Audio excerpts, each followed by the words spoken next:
we'll start off with the hacking, because this is something that wasn't YouTube's fault, but there was definitely things that we found out during this process that highlighted some flaws that YouTube might have.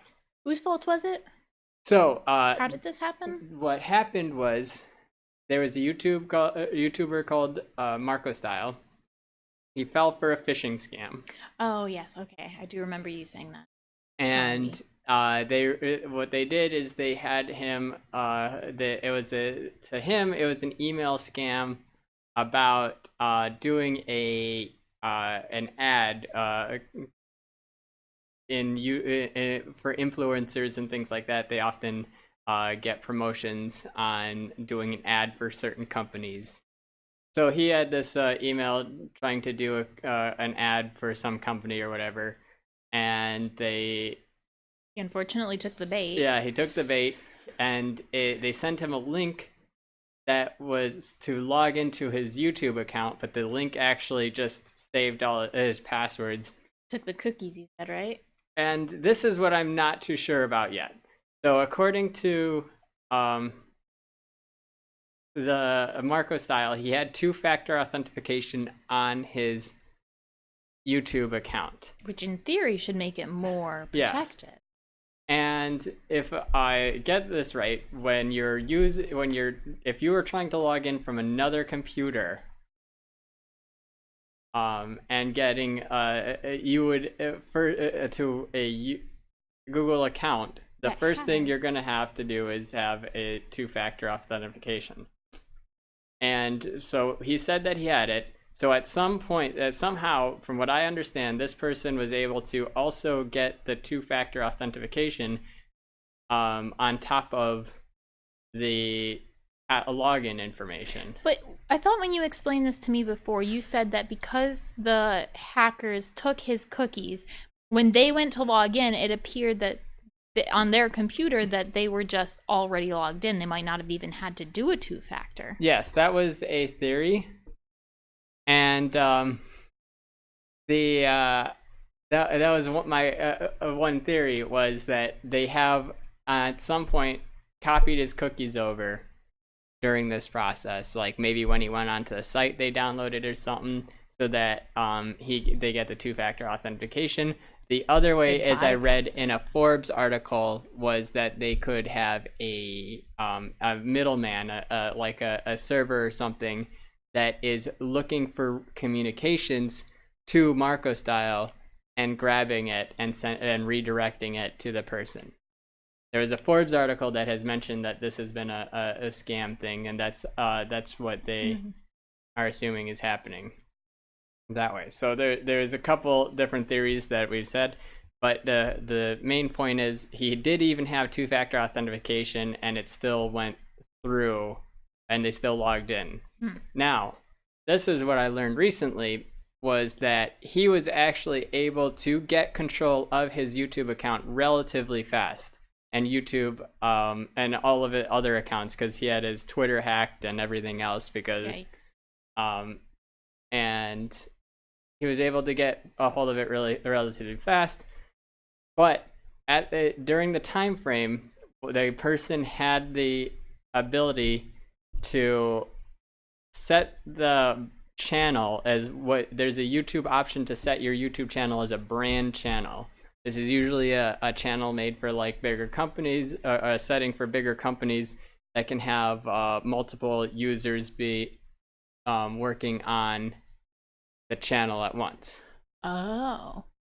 And so this person set it as a brand channel, made himself a part of the brand channel, and then made himself primary admin of the channel, and therefore, even though Marco Style had access to the YouTube channel, the primary he didn't have person, the power to stop it. Yeah, and once you're logged into the YouTube, at no point are you required to have any kind of authentication to do the rest of this process. So that's where that was kind of like, when you're changing permissions and things like that, and not requiring any kind of two-factor authentication verification there, or yeah, any kind of thing. That's where the YouTube kind of got sketchy, because that it sounds like that's definitely a weakness. There is, once you're logged in once, you're logged into everything. It seems that more places should have multi-factored authentications. I mean, even just that problem we had this past summer where they only had us type in an email address once on what was a legitimate site, but I mean, even spam sites, you have to enter your email twice, or they at least recognize like, oh, this isn't an email. But yet there are these sites that are for multi-million-dollar companies that exist where there's not multi-factor authentication. And I mean, just even to create the account, you don't even have to have a real email address, is the problem we ran into over the summer with that theater place. Yeah. And so there has been, so that was one thing. And then also it took a few days for Google to come to eventually get rid of the guy. Whatever reason that was, we don't know. But it took it took a while for that to boot the guy. In the process, the whoever hacked the account, they did a cryptocurrency scam that they ran on the account, and you could they had a link to the account information, and you can verify the payments that are sent through that link, and apparently about $15,000 plus of cryptocurrency was scammed through this link, which as far as we know is primarily through this one channel that was hacked. So you had that whole problem, and this is something that has been going on multiple channels.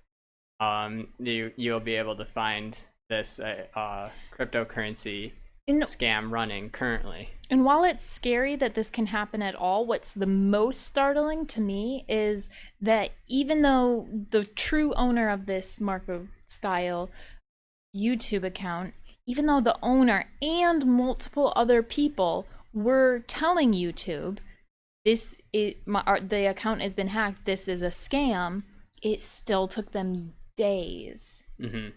That it shouldn't be that way, I don't think. Yeah, I'm not exactly sure. This is looking at the positive side of trying to give the benefit of doubt, is that they were trying to nail down the IP address or something to be able to stop this person altogether. And that's the only thing I can think of. But that obviously, if they're doing this, they probably have VPNs. They probably have all sorts of things that would delay if they were able to trace it. I like your optimism. That's the only thing, because I have to, like, with the amount, and what we're getting to next is how fast people are being banned and how fast these things are happening. Like, I have to believe that YouTube could have killed this pretty fast, unless it was trying to do something else.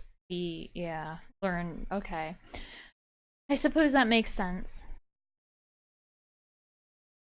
Thank you for watching Tech Talks. If you liked the video, please leave a like, and don't forget to subscribe.